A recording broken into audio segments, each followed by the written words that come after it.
focused on school, focused on academics. That is not the way. I'm sorry, I'm trying to talk really over this loud thing again. It's not working. Hear a thing. That's driving me nuts.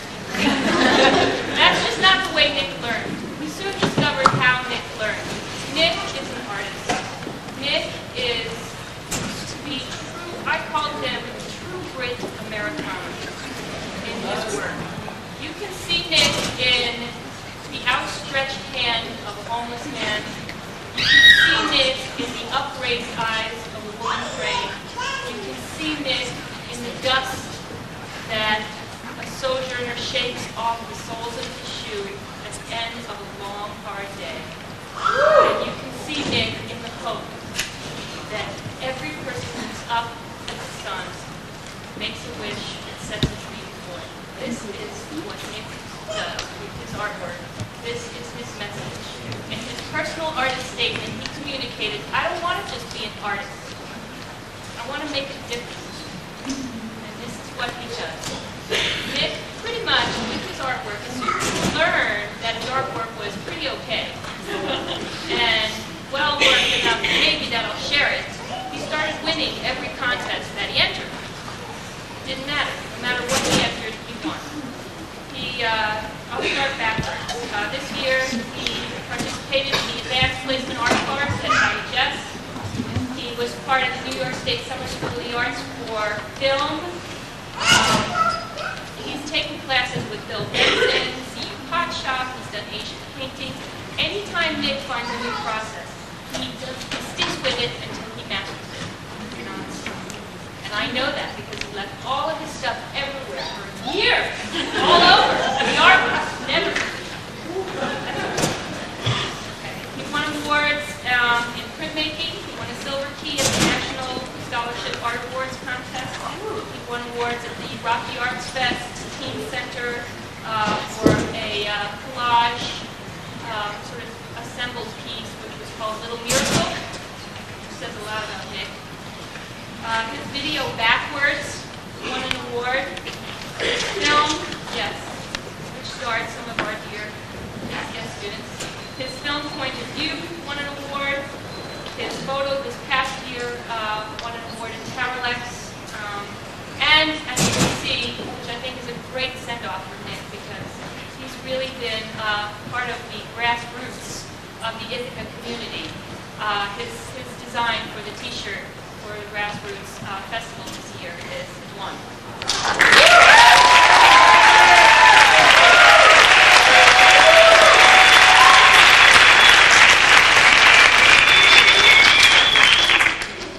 Last year, Nick stopped doing art altogether and decided that he would do music. He pursued music with the same fever that he did his artwork. This is the kind of artist he is. He's your romantic artist who does what he needs to do when he's inspired to do it, and he can't make it do otherwise. And he studied 2 years with Walter, writing poetry, learning the guitar, and producing a CD. He's continued to work with Walter Strauss on the second CD this year and supporting his music. And this year, somehow, he's learned to do both be an artist, be a musician, and have the two complement one another. He started off teasing middle schoolers and ended up helping middle schoolers, helping little kids, helping older people through his community service work with the Navajo Exchange, his GIAC volunteerism with his Silk Screen project. He's been involved in the skateboard park, avid skateboarder and snowboarder, fundraising and promotion for that, and he volunteers down at those stations. Like I said, when I think of Nick, I think of one of his pieces that was called State of Mind. He calls us to a higher state of mind, where you need to open your heart and take a look at the people who you pass by and offer an outstretched hand. Nick was really worried about school next year. And he and his mom were worried. He wanted to go to RISD. And he thought, well, if I don't get into RISD, I will go to Purchase. Well, the possibility of him getting to RISD came up, and then there was money. And a little miracle happened in Nick's life, where he received a full scholarship to the RISD.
You had tremendous physical strength, and I just remember how determined you were. But when language prevented you from getting your thoughts organized, it was really difficult for you, and so you had to find other ways to become yourself.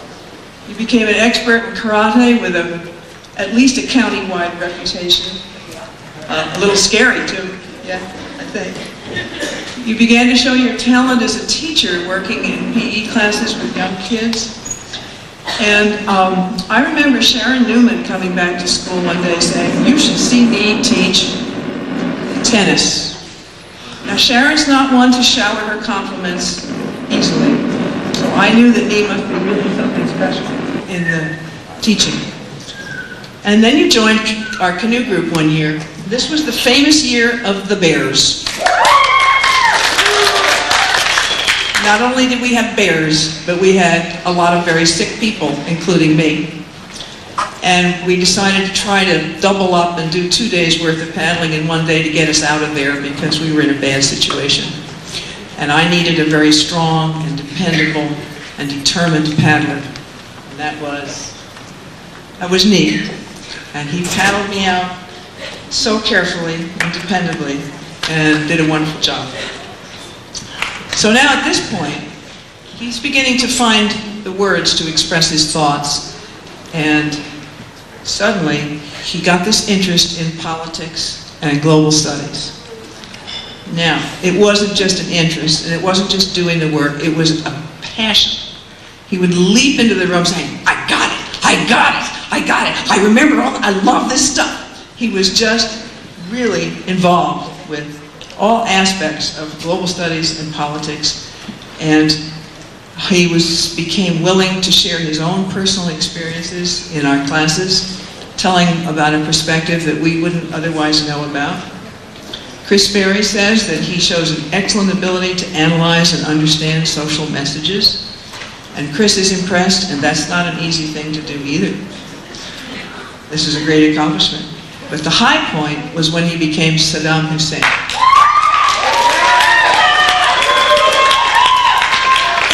Just that he put on those sheets and stuff like that, you know, that wasn't what did it. He became the man, and he would read and read and read and go over and over it, and then he would argue with me because I didn't understand that he was Saddam Hussein, and that I wasn't understanding all the Middle East issues from the correct point of view, which was his point of view as Saddam Hussein. He really did an incredible job. He wasn't just playing a part, he became something else. So Nee, even though we've been your teachers, you're the one that has taught us. You are also a teacher.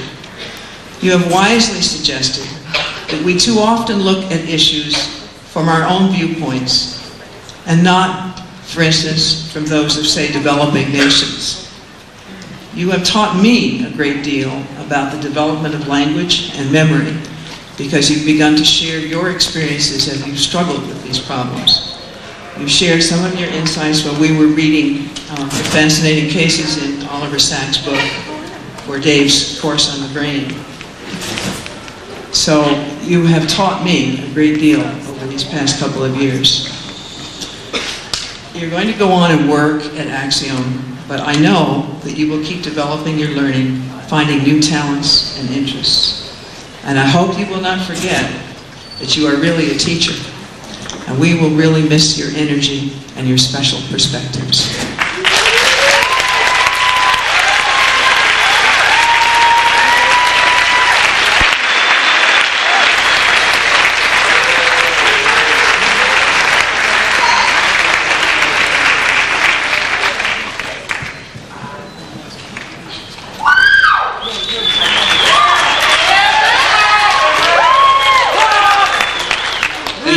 Do I need an introduction?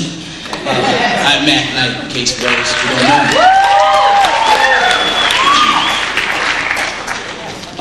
I'd like to present to you tonight, I think it's correctly done, Martin Anthony Love.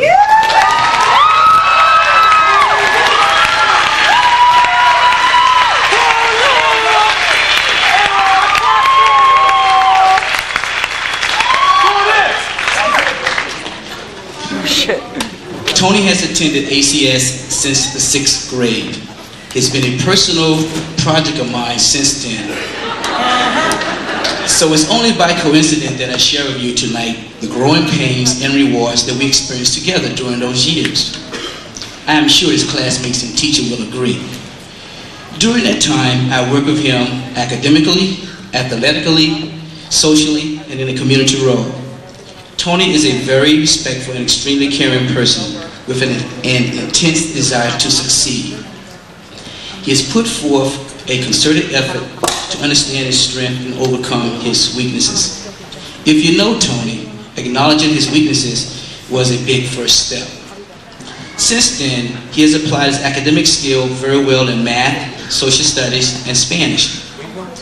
He has made good use of his highly persuasive skills, or simply stated, his ability to argue his point of view into an outstanding performance in his law classes. His interest in equity, inclusiveness of others, and responsibility for group led to his teaching of many basketball projects for middle schoolers. It was there that he showed a lot of patience, focus, a sense of humor, and a genuine love for working with younger students. Tony has an appreciation for and understanding of diverse cultures and people. He applied his in-depth Spanish-speaking skills to help others on the Mexico trip.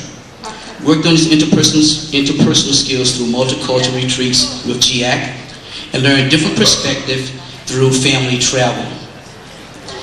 His community service included numerous hours at GIAC after-school program, projects taught at ACS, Bantam basketball, and teaching assistants for middle school PE classes. Tony has a love and diverse interest in sports. Since grade 7, he has played baseball, football, wrestle, hockey, and basketball. He finally settled on basketball as a sport of choice, but needed convincing from his friends and a coach. With a newly paved court at his house for hours of practice, the results paid off.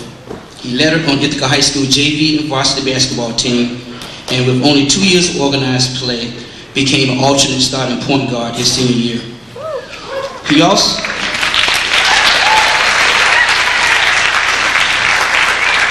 also competed in AAU tournaments along the East Coast from Philadelphia to Providence. As a result of his accomplishments, he would like to continue developing his game at the college level. Tony's maturity and ability to focus on subjects of interest has gained many praises from his teachers. He is loyal to his friends, which he feels are very important to his success. His senior project is a collection of poetry. Tony will be doing a combination of taking classes, working, and playing basketball as he awaits to enter college next year. Tony, as you continue your journey, remember the words of Marcus Garvey. If you have no confidence in self, you are twice defeated in the race of life. With confidence, you have won even before you have started. Tony, you have already won several races in life. The challenge now is to keep winning. Congratulations, good luck, my little brother.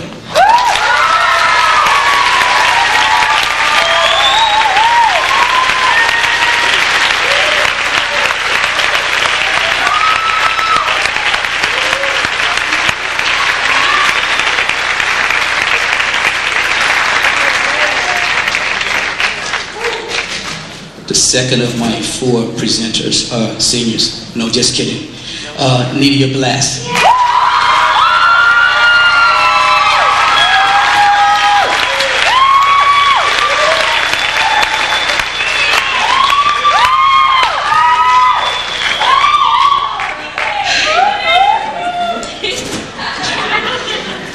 Camera, lights, action. No. Nydia has been a student at ACS since middle school. During that time, I have come to know her as a family group leader, teacher, advisor, friend, and mentor. Through those relationships, I have watched her grow into a mature, hardworking, compassionate, sensitive, and intelligent young woman. She has been driven by her value of family, support from a loving mother, and guided and influenced by the legacy of her late great-aunt, Beverly J. Martin.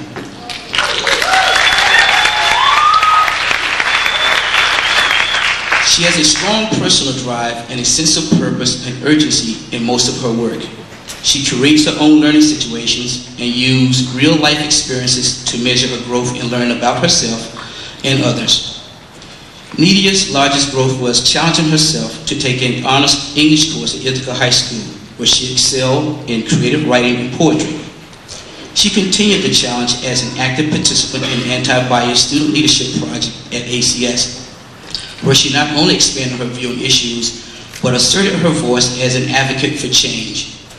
Her growth and self-confidence led her to do a workshop for Tompkins County Department of Social Services, and also a presentation at the Coalition of Essential School Fall Forum in San Francisco.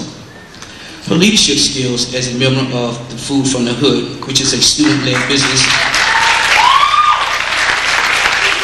took her to London, England, where she continued to share her knowledge and experiences with others. She also applied her Spanish skills in a trip to Mexico. Nydia's community service was working as a tutor in the Esperanza after-school program at GA. She was also a counselor at the Office of Minority and Education Affairs at Cornell University and a messenger for the Karen Silverstein Law Office.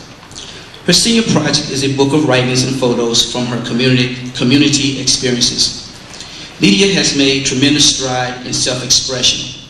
She has used photography, writing, and singing to share experiences in her life with others. She even recorded a song on a CD where she revealed her spiritual symbol, a butterfly.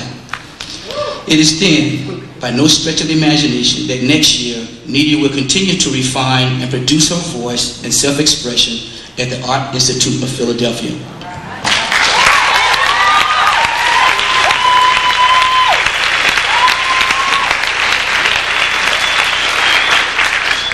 In the spirit of who Nydia has become, I would like to read a song as an inspiration to her journey. And no, I will not try to sing it.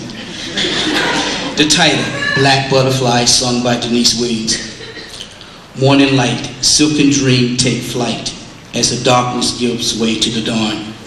You have survived, now your moment has arrived. Now your dream has finally been born. When you slept, the promise was unkept, but your faith was as sure as the stars. Now you're free, and the world has come to see just how proud and beautiful you are. Let the current lift your heart and send it soaring. Write your timeless message clear across the sky, so that all of us can read it and remember when we need it, that a dream conceived in truth can never die. The chorus of the song is, Black butterfly, sail across the waters. Tell your sons and daughters what the struggle brings. Black butterfly, set the skies on fire. Rise up even higher, so the ageless winds of time can catch your wings. Now you're free, and the world has come to see just how proud and beautiful you are. Butterfly.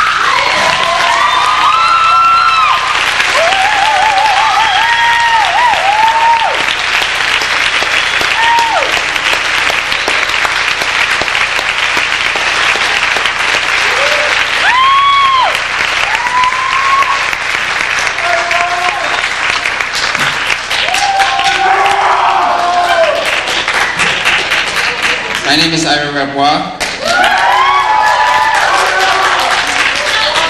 and the first one I'm going to graduate today is Sophia Gerner.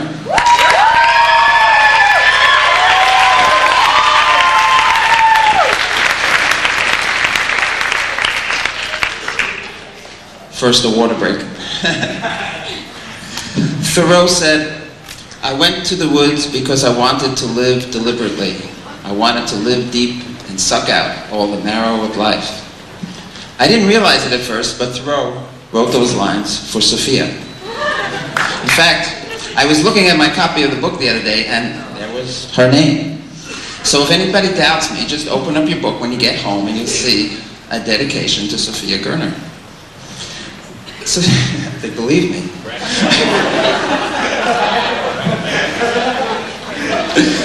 Because Sophia is, as she put it, a get down in the mud sort of person. You're never going to talk to me again. She likes to get down in the mud with whatever she does. Whether it's APT, a class she joined 2 months into the semester. And Dan thought, oh, my nuts for letting this woman join so much later. And we almost had to commit him. But he decided to stick through it, and Sophia certainly stuck through it, and she didn't worry about it, because she took apart concepts and test tubes, staying up long nights and longer days, until she had it. And she had it so well that, at the end, when other students were moaning and groaning about the exam, she could say, in fact, Dan said she left the room in joy and said, I enjoyed that exam. It was fun.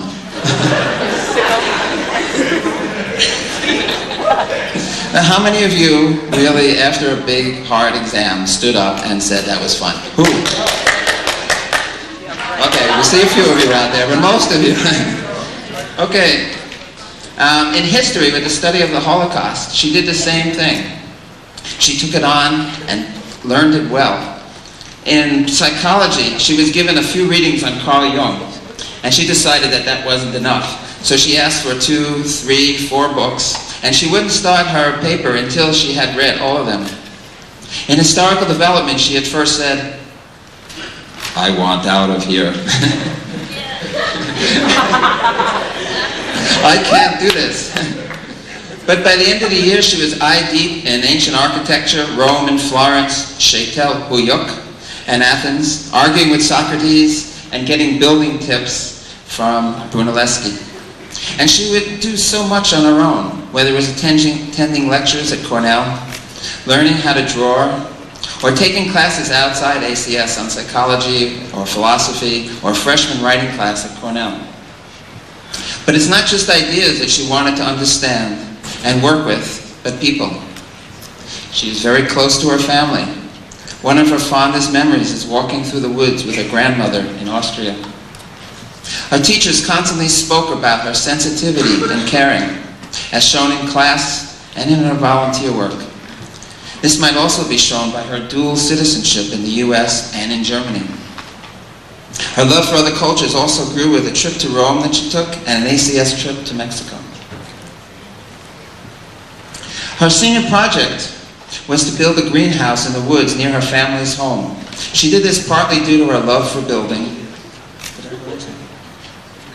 Oh, a treehouse. Did I say greenhouse? Yes. Well, that's in the future. So she did this partly due to her love for building, but also to create a place where she could be alone, to find answers and peacefulness, and still have some of the comforts. She wanted a place to continue and to slightly rewrite Thoreau's quote, where she could put to rout all that was not life, and not, when I came to die, discover that I had not lived. Sophia is not a person who wants to feel, I have not lived. Someday, with her love for art and architecture, she will build a building that combines all the glory that was Rome with the simple beauty of a tree. Thank you, Sophia.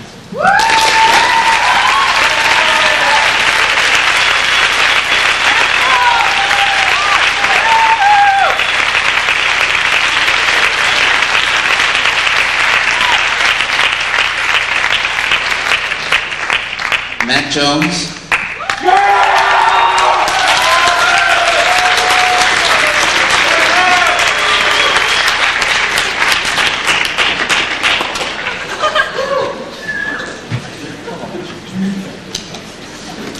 I think Cornell just can't take the ACS energy, so everything is going. Do you remember times when you felt scared? Okay. And something looked awfully difficult. But so, like many people, you either bad-mouthed it or ran away. Well, Matt's not like that. Sometimes I've heard him bad-mouth things, however. Including me. But the turning away was something that he found very impossible to do. He somehow recognized early on that that which frightens or repels us is our own mirror, or a shadow of ourselves, to borrow from Carl Jung, or maybe more appropriately, Peter Pan. Matt recognized that too many people are like Peter Pan without his shadow, missing something, incomplete, and that is not for Matt. We saw this first in math. In 9th grade. After 9th grade math, he said, "I will never do math again. I will never do math again." But his dad said, "Yes, you will, Matt." And his dad said, "Matt, get out your math book. And you're going to learn it all on your own." And that's what Matt did. He took his book home, and he studied all summer long. And by the end of a year, next year in school, he was ready to help teach a class in geometry. Matt is also a little bit like a medieval alchemist.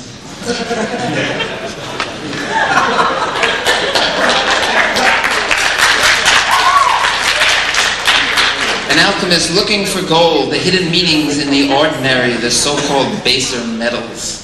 We see this in his appreciation for his father's skill in fixing things. In fact, Matt said that his dad could fix anything mechanical. And Matt said, "I want that skill." We see this in his senior project, be it building a Tesla coil, a generator of energy. Because Matt has a deep interest, not only in fixing things, but in helping people. At Akwesasne Reservation, he showed a great ability in working with young people. At the hospital and working in the physical therapy unit, the director said that Matt was the best volunteer they had ever had. He went to Bolivia and spent the summer and wound up teaching English. In APT, he thought that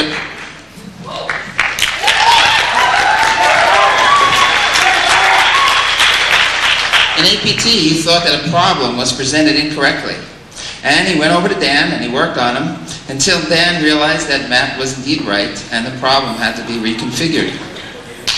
In philosophy class last semester, he took on several of the most difficult problems that people could even try to understand. One of his papers was on human need, and Matt wound up at the end with a critique of the whole standard approach to the subject in psychology. Because this is Matt, an alchemist who searches for the hidden meaning in the shadows that other people try to ignore, or in which other people try to hide. Thank you, Matt.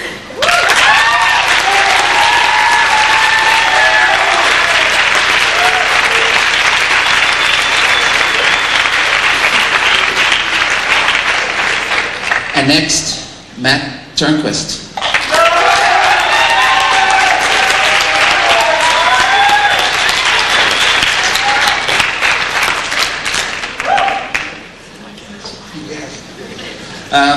Hopefully you saw Matt's senior project on display out in the vestibule. Actually, I can barely pronounce it. I think it's a trebuchet, which is a medieval catapult. And this, even though it's not working at the moment, it's not just a play model, but a soon-to-be working model, which I heard he had quite a bit of trouble getting here. Now, can you imagine dealing with bureaucracies and all paperwork and everything, trying to get a license for a trebuchet? There was no existing category in the Ithaca, any place in Ithaca, so he couldn't do that. But he brought it anyway. You might think from this and his size, he is a little bigger than most of us. And I also heard that he holds a brown belt in Washinru Karate. And he's the assistant instructor to some weird dude with a black belt.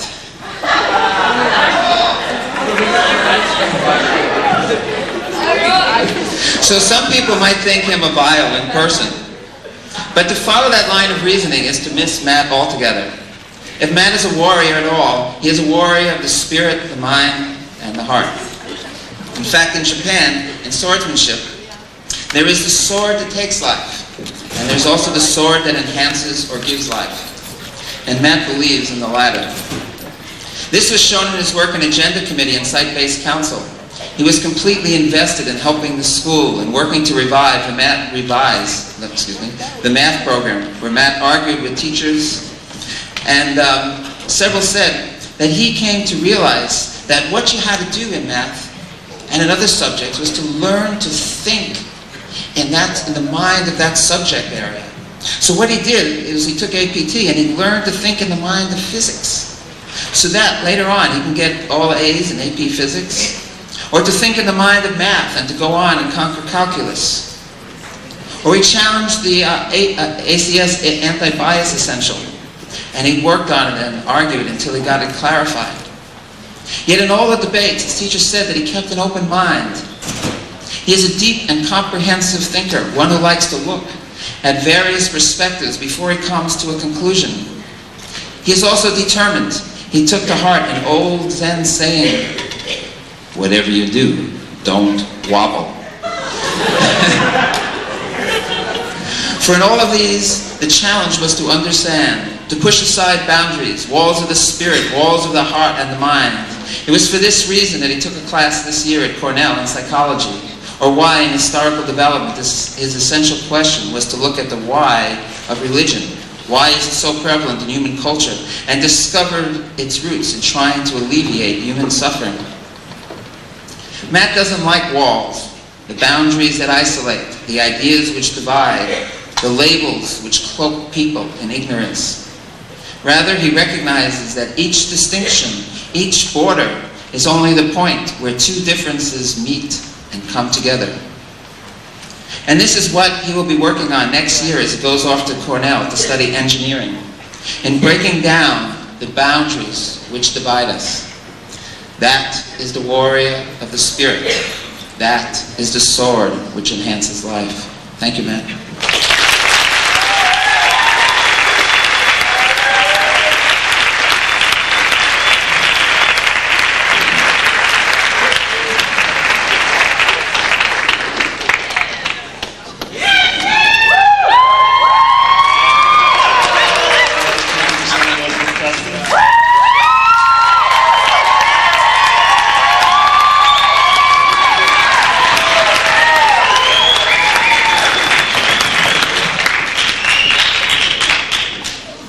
Elizabeth came to ACS at the beginning of her junior year. As usual, she immediately made her presence felt. She appeared at home at ACS and already knew most of the people, and those who she did not know would know her soon enough. Elizabeth tends to make an entrance, an exit, and quite a bit of commotion in between. She also tends to have love-hate relationships with those around her, and it's a good idea to check in with her daily to find out which one of those extremes you currently stand. Elizabeth is also a genuine, insightful person who often makes the most thoughtful gestures when you least expect it. Elizabeth had an interesting 2 years at ACS, and her senior year has been especially intense. She began her senior year with a schedule needing to make every day count, at which point she quickly contracted mono. So by second semester, she had her fall schedule, but only one semester to complete it. Also, this new schedule required taking 2 classes at the high school for 50 hours a day, and also required a lot of rides from certain school personnel. And despite all this, the mono, her own doubts, the rides, and everything else, she pulled it together.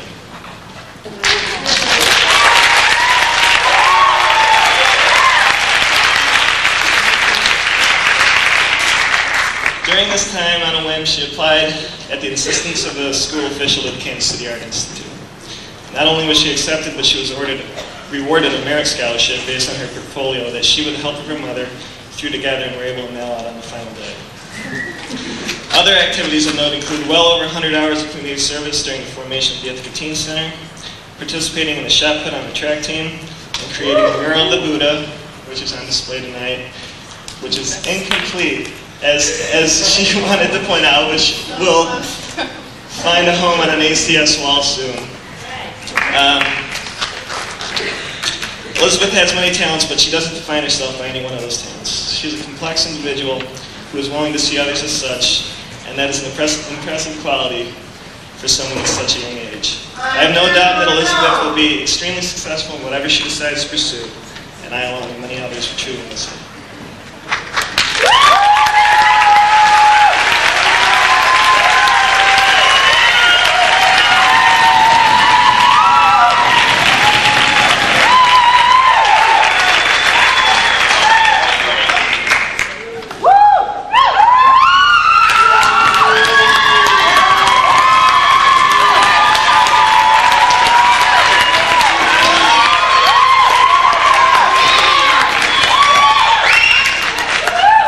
I'm Diane Carruthers, and this is Chelsea Humber's.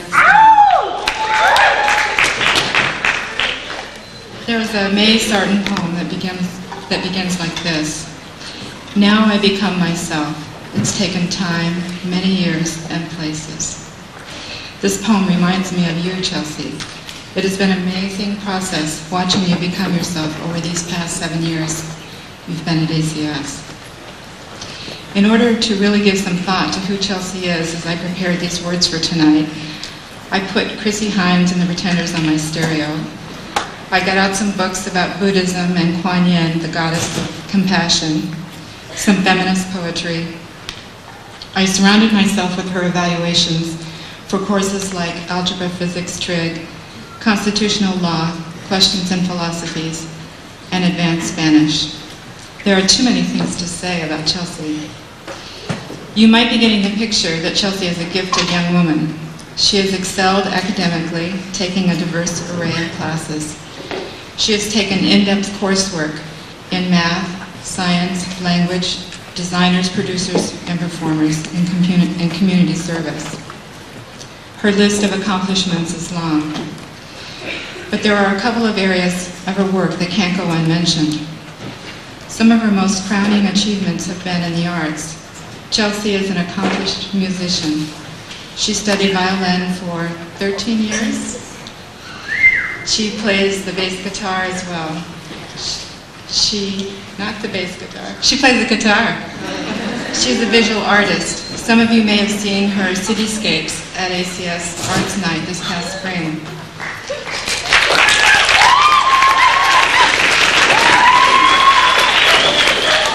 She has worked extensively in theater, both on stage and behind the scenes. Many of you know of her brave and honest portrayal of Suze in Suburbia. She worked as assistant director in the middle school productions of Charlie and the Chocolate Factory and The Devil and Daniel Webster. She has been involved in several productions with Orange Tree Theater Company and with Kitchen Theater. Most recently, she stage managed 42nd Street.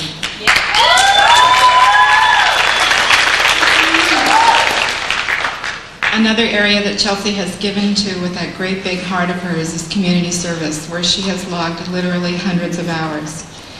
She has worked with elementary children at Bell Sherman School. Gail Shaw, her mentor teacher, reported that despite a particularly challenging group of students, Chelsea worked gently and effectively with all of them. She's tutored her peers in math. She built and repaired buildings and all kinds of things at the Akwesasne Freedom School.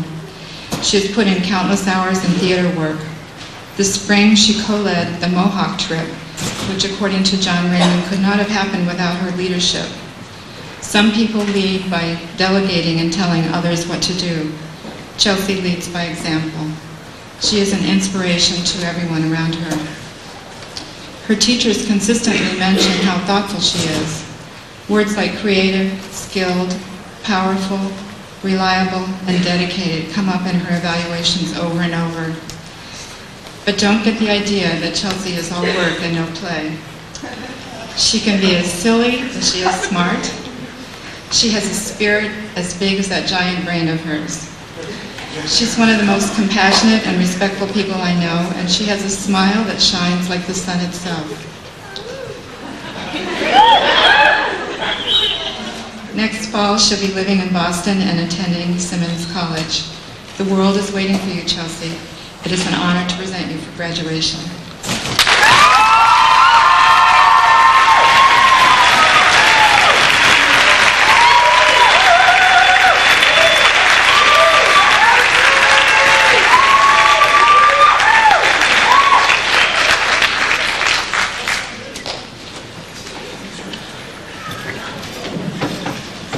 Matteo, and I have the honor of presenting Ken Hill.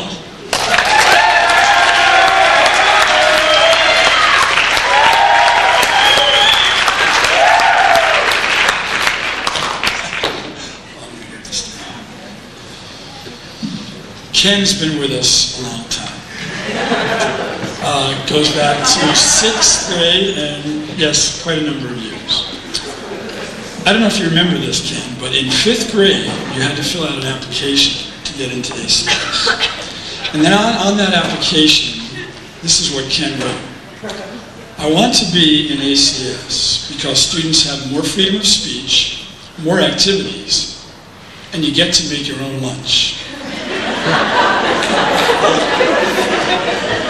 Many ACS teachers have fond memories of Ken in his middle school days.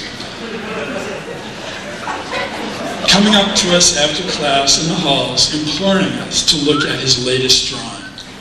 And of course, we did.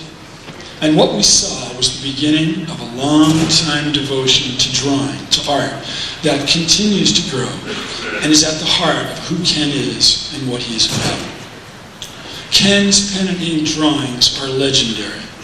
I hope you got a chance to see his extraordinary drawing of an Ithaca gorge that is on display outside, and that was chosen by the ACS community to grace the cover of this year's yearbook.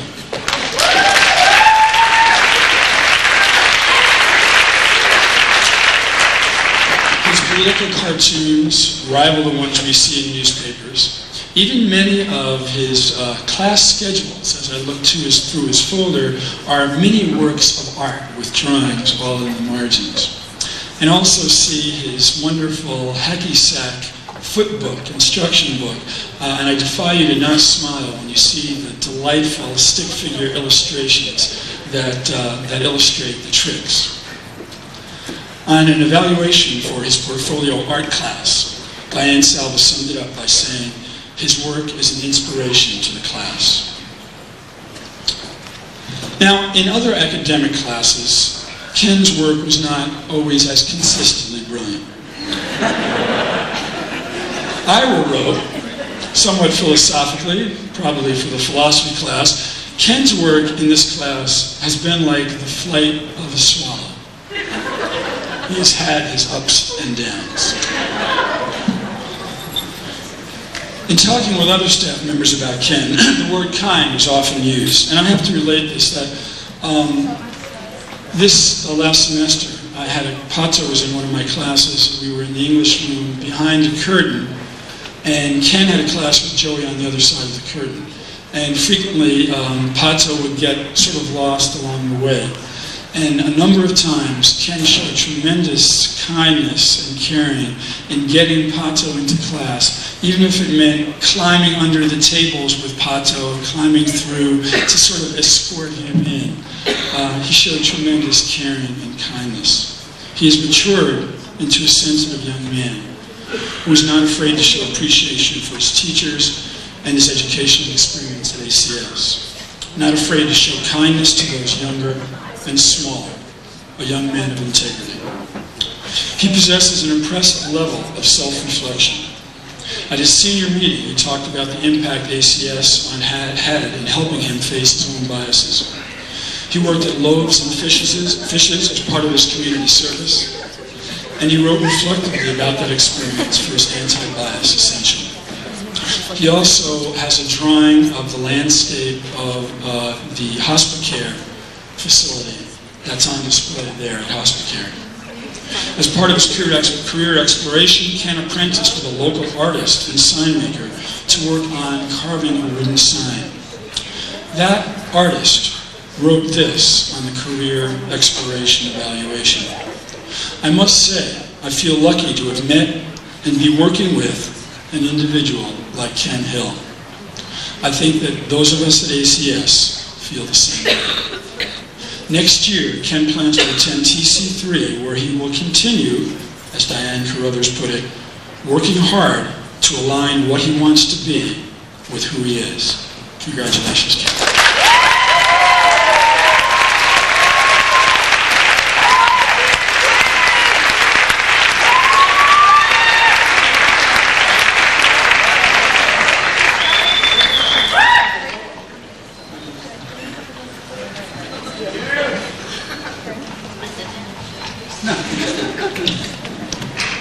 This is Lucy Garrison.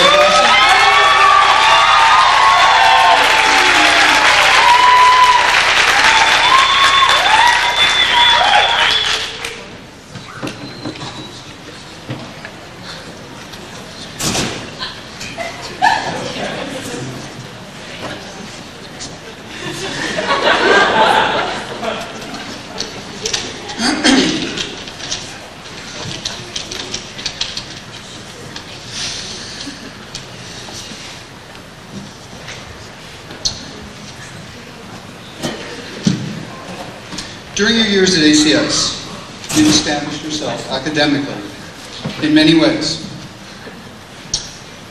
In addition to being a world-class procrastinator. You took challenging courses, earning evaluative comments such as, "Your always present critical thinking kept us honest and on track. Your ability to speak from both your heart and your mind simultaneously is striking. You were an integral member of the amazing ACS mock trial team, 2 years running, this year delivering closing statements for the team. You worked in depth in various media, including film, video, photography, attending the New York State Summer School for the Media Arts for 2 years. You arranged and completed an academic placement at Cornell in the Department of Ecology and Systematics, where you worked in a lab studying the transmission and effect of barley yellow dwarf virus on grains. Your supervisor, Aglantina, had this to say about you. Lucy is open to new ideas, inquisitive, and asks intelligent questions, which you clearly needed to do as you learn new tools for analysis, including the ELISA prep, or the enzyme-linked immunosorbent assay. Something I could probably explain to you in detail, but we're a little short in time. The list goes on, but you're so much more than the sum of your purely academic parts. As you put it, with characteristic clarity on your yearbook page this year, "This school has been my home. I've loved this place, laughed with it and at it, and railed against it." So what does this look like? Looks kind of wet and slimy when you fulfilled, and in some ways invented, the infamous immersion requirement in ecology one fine autumn day.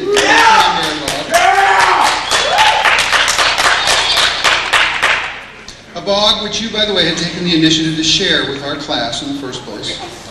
Looks sort of chocolatey, while you easily fit into a possible crisis at your placement with just desserts, with Leslie working frantically and you calmly performing the final pour on the 22 cakes that needed to be boxed and in the car in less than 2 hours. It looks interesting and a little puzzling while listening to you read your absolutely earnest proposal to supplement our graduation essentials with a new essential, Essential 2F, communicators who use the medium of the fruit pie.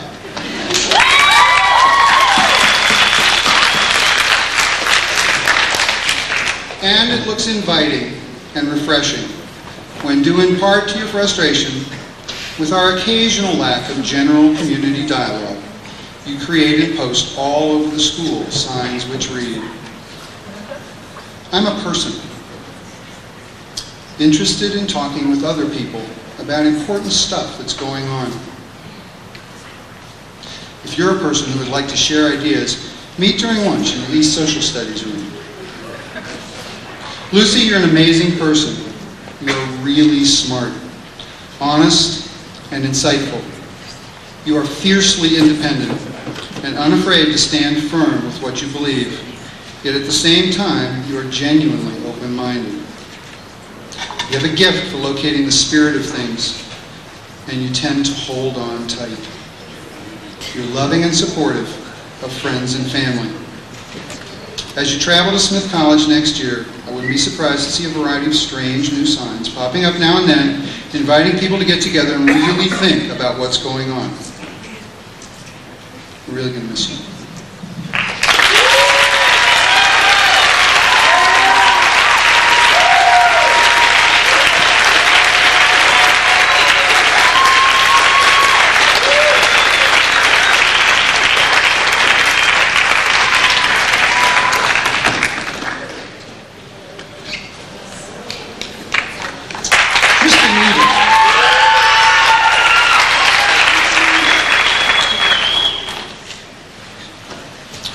Tristan, you came to us in 6th grade, and since that time have worked hard to build the person you are today. Last night I sat and listened to Dave Lehman as he spoke to the 8th grade class. Students who were entering high school, and as each was presented with a toolbox, Dave spoke to them about the various tools each might choose to put in their own box. As I listened to the metaphor, you came to mind. You're a student who has consistently constructed an incredible high school career. Excerpts from your self-evaluations read, I learned a lot about how I can help other people without just telling them an answer. I feel I can now better help students my own age. Or, I turned every single assignment in on time and spent a lot of time on each one. I listened in class and I participated in discussion. When people had a hard time understanding what we were discussing, I tried putting ideas in different terms. And then excerpts from your teachers read, you balanced focused listening and thoughtful input. You practiced peer teaching in small group situations. You continued to use written work as a place to organize your thinking and make sure of your own level of understanding. Or, the first words that come to mind as I prepare to write Tristan's evaluation are curious, involved, thinking, and apply. She worked consistently through the cycle to meet deadlines. She was always thoroughly involved in class discussions, applying what she was learning to what she already knew. So it seems that your tools include curiosity, consistency, genuine effort, high personal standards, and the ability to apply. But ACS has not been your only theater for personal growth. You've been a member of the JV volleyball team and were selected to be a tri-captain of the swim team because of your leadership qualities. Your coach, Roy Staley, had this to say, athletes bring widely varying amounts of natural talent to their sport. Some perform according to what they arrive with. Others create their own level of success. Tristan's incredible hard work ethic contributed greatly to her success. She has exceptional perseverance and consistency. Because of this, she can always be counted on to deliver, even in the toughest events. After getting your feet wet in biology as a junior, you were accepted into the New Visions program in the biological sciences, spending much of your senior year in this program. The head teacher, Thea Martin, in addition to characterizing you as just a terrific person, the kind you want to have around a lot, she added, she formed excellent friendships with students from other schools. She really thinks about things in depth. She's remarkably organized and consistent. I came to rely on Tristan a great deal. She can always be counted on. In fact, I hired her to help create and run this summer's New Visions conference. Your final research project on Aspergillus niger was exceptionally well organized, thorough, informative, and quite well written, demonstrating that your writing skills are just one more facet of your growth, which you continue to purposefully build. So looking at your toolbox, we also find a strong work ethic, perseverance, leadership, organizational skills, friendship, and reliability. If I were you, I'd feel pretty good carrying this particular toolbox with me to SUNY Oneonta, where you'll be pursuing biology, swimming, and the rest of your life. We'll really miss you.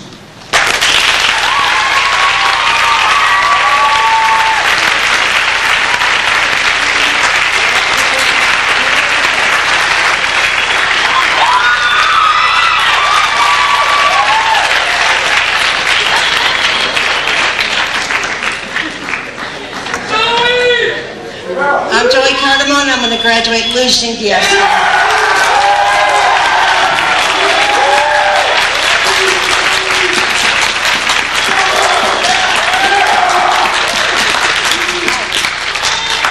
I'm pretty sure most of you have heard of the story of the ugly duckling. But wait, don't get the wrong idea. I thought the duckling was really cute and it was a dumb title for the story. But anyways, let me just tell you what Lucian's 9th grade bike group teachers, how they described him.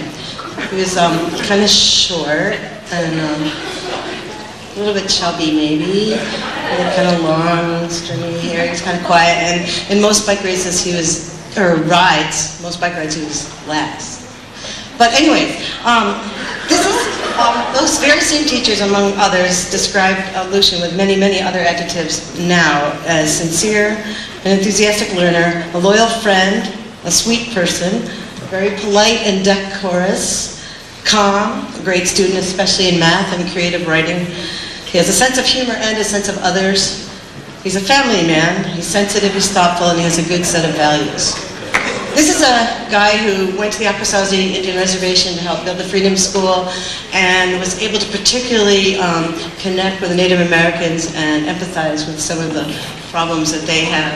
This is also a guy that volunteered for an entire year at Beverly J. Martin School in the kindergarten class with very needy kids, and the teacher said that Lucian was the best volunteer they'd ever had. He also, for his senior project, built a floating dock, and I don't think there was a representation of it out there, so it was really cool. We can just trust that. And I've saved the best for last. The career that Lucian plans to pursue after Geneseo is probably the most demanding, most noble career. He plans to be an English teacher. Anyways, I'm very proud to graduate the Alternative Community School's very own swan, Lucian BFC.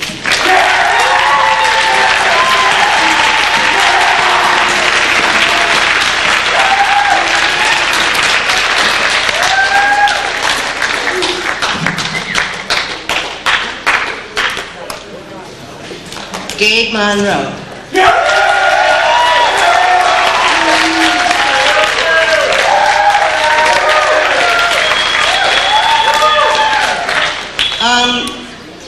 In literature and philosophy and psychology, there's a very common archetype of the wise fool. You'll see it a lot in Shakespeare, where the king has a jester who he's hired to entertain the court. And most of the court thinks the jester is sort of simple-minded, but closer observation reveals that actually the jester has the most astute understanding of the truth of any given situation. If you had the good fortune to see Gabe's presentation of his story, Marcus the Egg that wasn't sure if it wanted to be hatched, you maybe have an idea what I'm talking about. If you ask Gabe what his strengths are, he says his legs, his back, and his lungs, because he's a really big track and cross-country star at IHS. But if you ask me, I would have to say that Gabe's gift is his wisdom coupled with his desire to and his great success at entertaining people. I want to try to explain this wise fool imagery for you. He entered a contest about Herman Melville. He had to write an essay, what was the book? What novel was it? Billy Budd. He had to write an essay about Billy Budd. And it was a national contest, and Gabe wrote an absolutely brilliant parody of Melville's style, which I'm sure you're all familiar with, having probably really enjoyed Moby Dick. It's ponderously verbose. It's circumlocucious. By the time you get to the end of the sentence, you don't even care anymore. And Gabe wrote an absolutely brilliant parody of Billy Budd that I think should win the contest if the people know what they're doing at Scribner's. He also was a member of the mock trial team for 3 years, and this year in a courtroom case, absolutely took control of the courtroom, was instructing the judge on the allowable objections using legal precedent, citing chapter and verse, and another observer there said that Gabe was the smartest, most capable person they'd ever seen in a mock trial. They'd actually charmed the judge into submission. People who have been lucky enough to be at ACS talent shows may remember Gabe's performance art from 2 years ago when he was having his upper body shaved by 2 guys in camouflage while this heavy rock music was playing, and he was staring in a very pithy way, I guess, at the audience. Another thing that Gabe did that really helped our school out is he brought a proposal that was passed to celebrate April Fool's Day on the 1st of every month, and then on April 1st to celebrate a super April Fool's Day. You might still be scratching your head and you really don't get it, and don't feel bad, probably the people at Cornell won't get it either next year, but lots of famous, smart people in Kings have not really understood their jesters when they performed. But I think you should just keep watching and listening to this guy. Gabe Monroe is really no fool.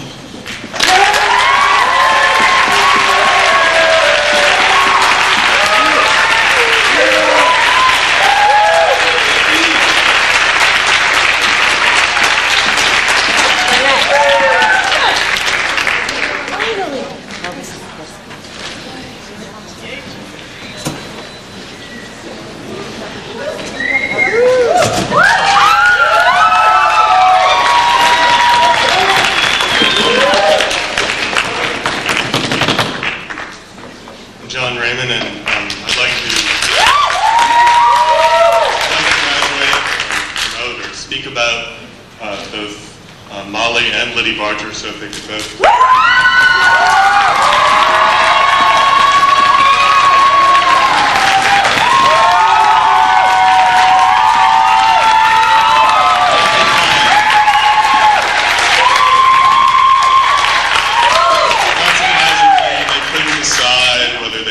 Together, whether they should stay one, so I just called them together. But I am going to speak about them as individuals. But in case they need to like brace each other, they can as they have been. You are Molly. This is Molly Barger.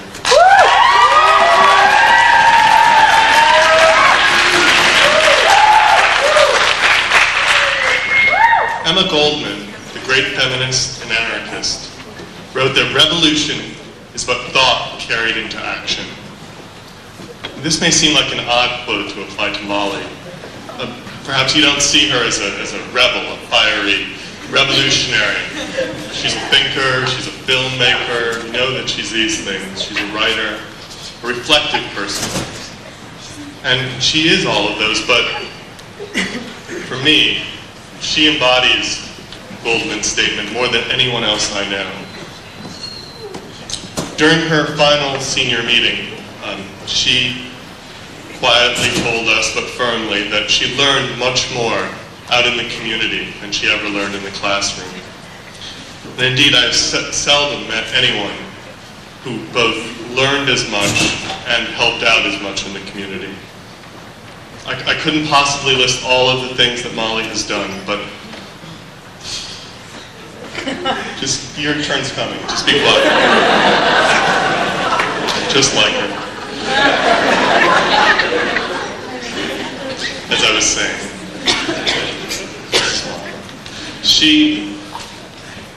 I'll have to just summarize that as a one-to-one volunteer serving as a big sister, she was just incredible, and I don't allow just anyone to do that where I'm supervising them, but she did an unbelievable job with this cutest little girl. She co-led the outing program for kids in Caroline, and she did these things every week. And she served at Loaves and Fishes and many, many other things. And through all these things, she truly touched the lives of many people, especially those people who were struggling to cope with poverty, and especially girls. I had the honor of watching Molly interact with some of the kids that she works with, and she truly mentored them, though in her unassuming and quiet way. Although she would fool around with them a lot too, and saw them playgrounds.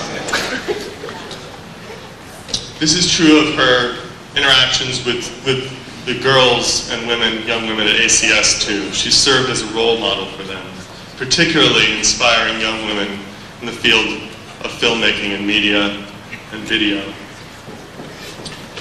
Molly's found her voice as a video artist and as a filmmaker. Her parents noted after she came home from the New York State summer school that her whole demeanor had changed once she found this voice, when she found this medium to express herself.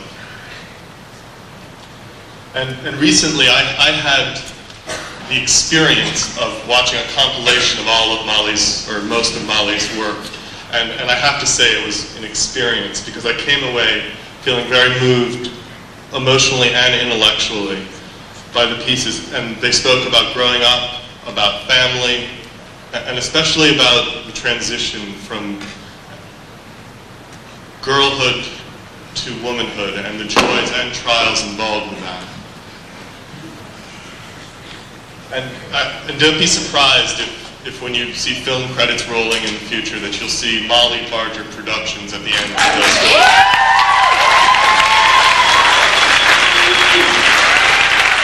I also have to quickly add that as an English teacher, I also have to say that she has an unbelievable capacity for creative writing and seeing things from other people's points of view and getting inside of that as a reader and writer. And that, Molly, if you don't send me your work when you're at Antioch, it's a problem. So. Yeah, with all this said about her imagination and devotion to the community, it also has to be said that Molly's simply a hell of a student, and she's not ashamed of it. Although, apparently, in middle school, she was a rebel for a while there. I've heard Diane and Gina were telling me some lessons. I heard some. Dan said that she takes feedback and processes it and uses it because she wants to learn, and I saw that in her writing as well. She's willing to rework a line over and over. And she takes this same thing where she goes at a problem in class and she takes it outside of class. She's physically and mentally tough. And by physically, for instance, on the reservation, not the Navajo reservation, she was running from a pack of res dogs, through a barbed wire fence, kept going, just... And she's often climbing trees. You'll see her in trees in videos and off videos. And she's a very tough person, but also very gentle. And this gentle toughness, Molly, is part of what we'll miss about you. But it is also what we're proud of. And I know that you're going to carry that quality into the world. As Emma Goldman advised, you will continue to carry your thoughts into actions, leaving behind stronger, more confident, more thoughtful people, especially girls and young women, in each community you touch. Thank you, Molly. Congratulations.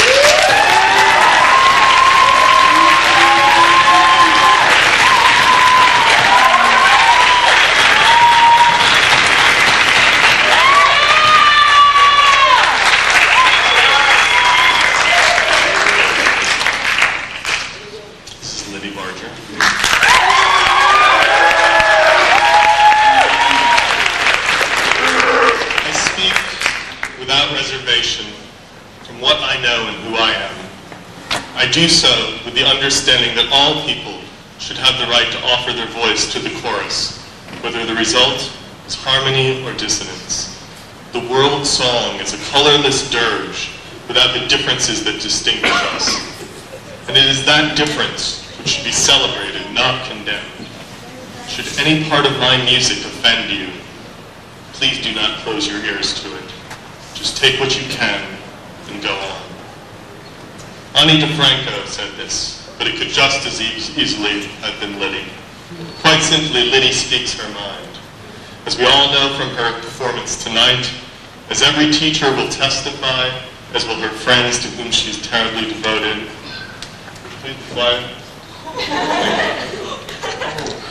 As will the TV viewing audience of Sex Talk Live. As will those who read her searingly honest, yet unsentimental writing, which is published in the book Ophelia Speaks, and which I have a feeling we'll see in other magazines, books, and song lyrics in the future. Yet Liddy is by no means just a talker.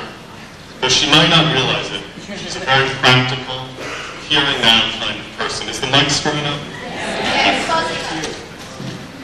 Yeah, I can yell. Can you guys hear me now? Yeah.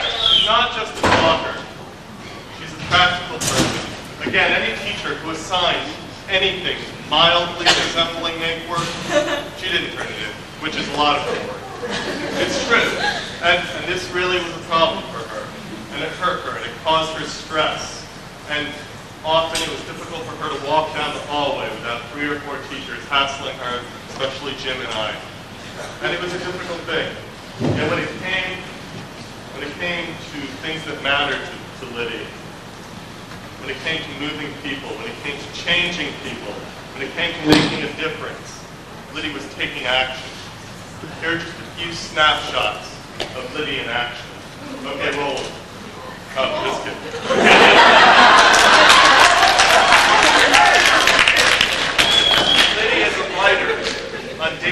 relationships and abuse, writing that will be used in my class next year, I know, and in support groups that I hope that Lydia is going to help me get started.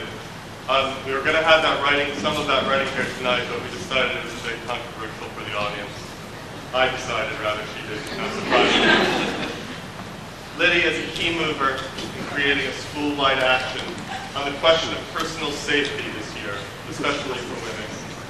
Lydia, as a rugged worker, utterly showing up some college students who didn't want to get their hands dirty as we didn't work for Ithaca Neighborhood Housing as part of our Agmasasni's fundraiser. Lydia, as a thought-provoking participant in Dan and Haya's health class, making everyone think and also making them feel supported. So she didn't write one final paragraph, so she didn't get credit, but don't worry about that. Lydia, she made that up. Lydia is a teacher. She planned and taught a unit in one of my English classes on growing up with special needs, a unit that forced the students to rethink their views and which sparked some of the most spirited writing of the year, especially on the complex topic of pity. Lydia as an advocate. She volunteered in a special needs elementary school classroom as part of her indefinite community service, where, not surprisingly, she challenged some of the teachers' treatment of the children. This brings us back to Ani DeFranco's words, so here I paraphrase. Should any part of Lydia's words or actions offend you, please do not close your ears to them. Just take what you can and go on. I know that, Lydia, I will use your ideas. I know that I will use Lydia's ideas, her writing, and the spirit of her actions in my teaching and my life. And I imagine there are many of you out there who will do the same. Thank you, sir.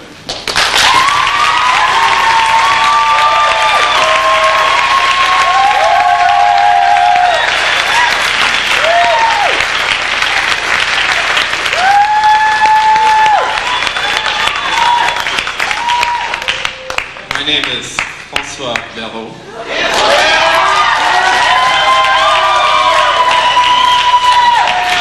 I have the honor of being the last person, so I will leave, and I would like to start with Jessica next.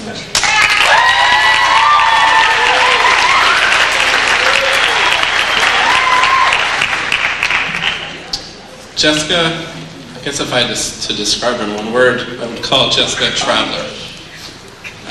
But to me, traveler means a lot of things, so I'd like to share some of those with you. Jessica is very goal-oriented. She's been that way in her academic career. She's taken rigorous courses and done well. This year, she took a trip to the Dominican Republic. You maybe saw her senior project out there. And to do so, she had to miss 3 weeks of school. So she told Dan, she told me, but cool with that. But she told Dan, and he said, well, it's not a problem. You're missing the hardest unit, but I guess you can still go. So she took the work with her, did the test and got 100, which was better than she had done with Dan teaching. So I think that says a lot about Jessica. Maybe something like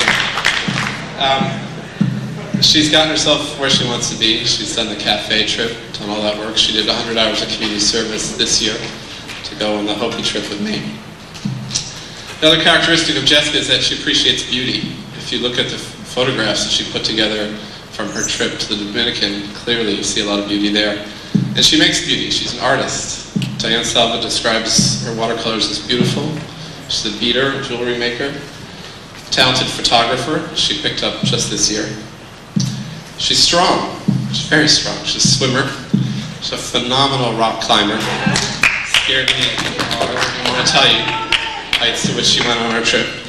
And she's also strong in other ways. She doesn't complain, throw on a plane, a van, a bus. She's just there.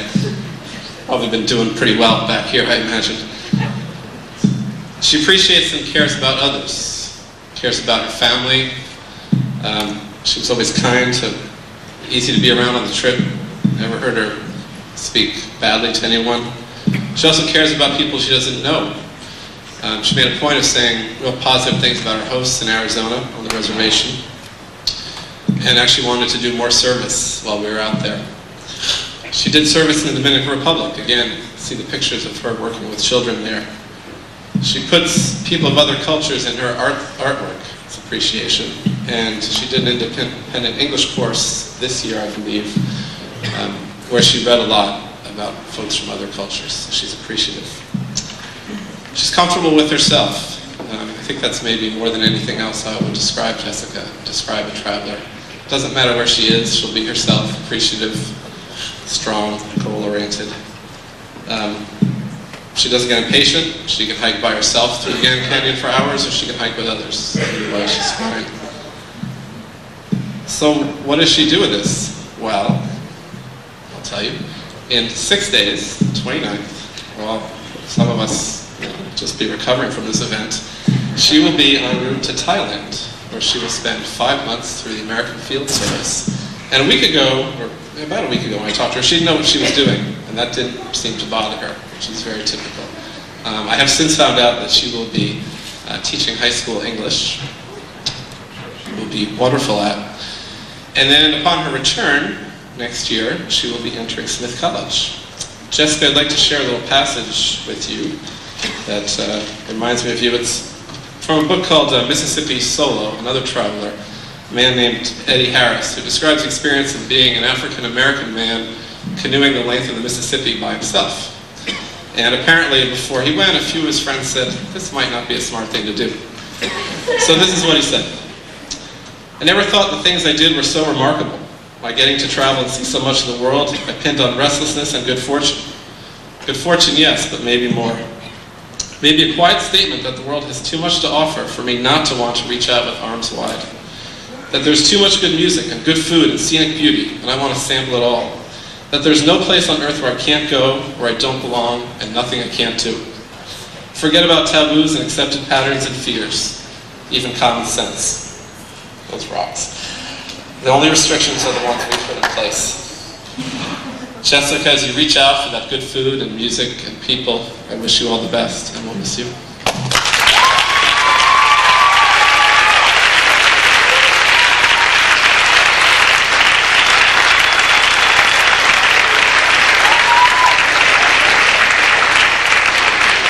Amanda Sunderland Yoga.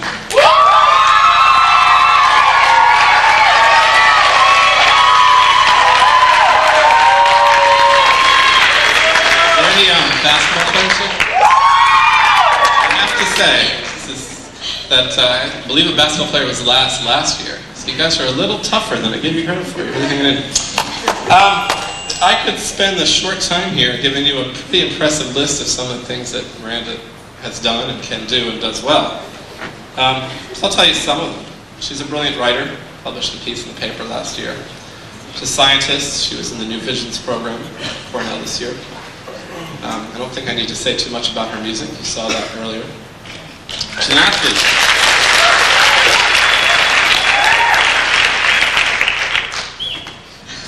She's an athlete. She's been a member of the very successful girls varsity basketball team the last 2 years. She completed 100 hours of community service last year and liked it so much she decided to do it again. And she traveled twice to the Navajo Reservation, as well as being on kayak trip. But I think I need to stop here because the list is not really how I think about Miranda. What's more important is not what she does, but how she does it. When Miranda does something that she enjoys, she does it with her heart, her mind, and her hands. And the times that I've seen Miranda frustrated connects. Okay. It's been, I think, connected to classes where she hasn't had as much of the heart and the hands. She's kind of funny about hands, by the way. One day I came into school and she said, "Oh, your hands look really great." Oh, nice. But I looked at them, and it turns out that a lot of you would have said they're really quite stained because we had a little fight with the lawnmower. But for Miranda, dirty hands are beautiful hands, and I think that tells you a little bit about her. We saw her play music tonight, which was beautiful, but we didn't see, maybe some of you saw, we didn't see her play in nursing homes, in a hospice care facility for the terminally ill. When she spoke about New Visions in her senior meeting, she didn't talk about scientific knowledge that she gained or the content she had learned. She spoke of people she had worked with, role models, women scientists. She spoke about animals she had put her hands on and I think. The area that Miranda and I've been fortunate to share with Miranda has been community service. And we've done a lot of stuff. I've seen her scrub disgusting egg pans. I've seen her pick up and play with even more disgusting garbage. I've seen her fix a tomato plant that I didn't know needed fixing. I've seen her listen to ours, the same stories from a senior. And I've seen her notice the neat handwriting of a child when other people just noticed that child was below grade level. That work has been a true inspiration to me on a real personal level. It inspired me to try to do more for others. So I want to leave you, Miranda, with a quote that I find inspiring. A little bit of thanks. This is from Marion Wright Edelman, who founded the Children's Defense Fund. Children are pretty important to Miranda. Spending lots of time with them. She says, related to service, service was as much a part of my upbringing as eating breakfast and going to school. It isn't something you do in your spare time. It is clear that it was the very purpose of life. In that context, you're obligated not to win. You're obligated to keep trying, to keep doing the best you can every day. In the fall of 2000, Miranda will be doing the best with her heart, her mind, and her hands, as well as college. This fall, she will be doing the same through AmeriCorps, hopefully turning to the Navajo Reservation to work at a daycare center for kids of teen parents so they can go to school.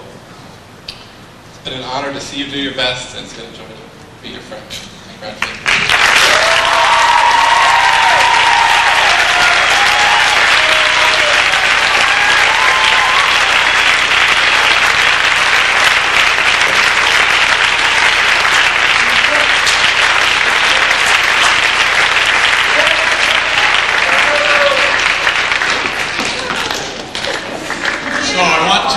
Thank Natty and Grigor, who've tried to keep this sound system and light.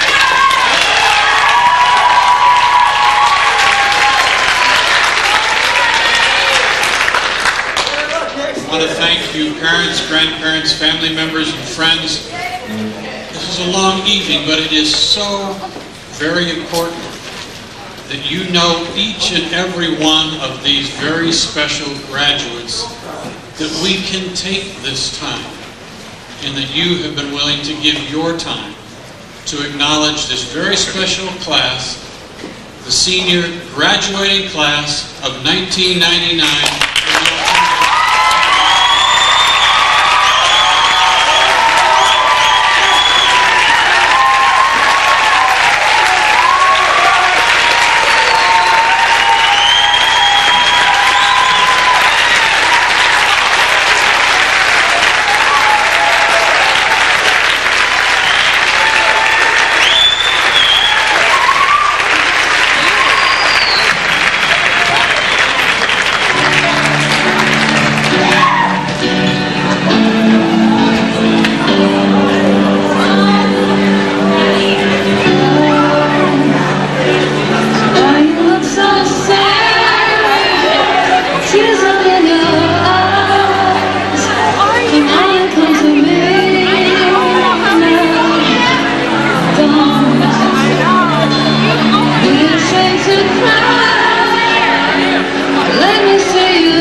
you.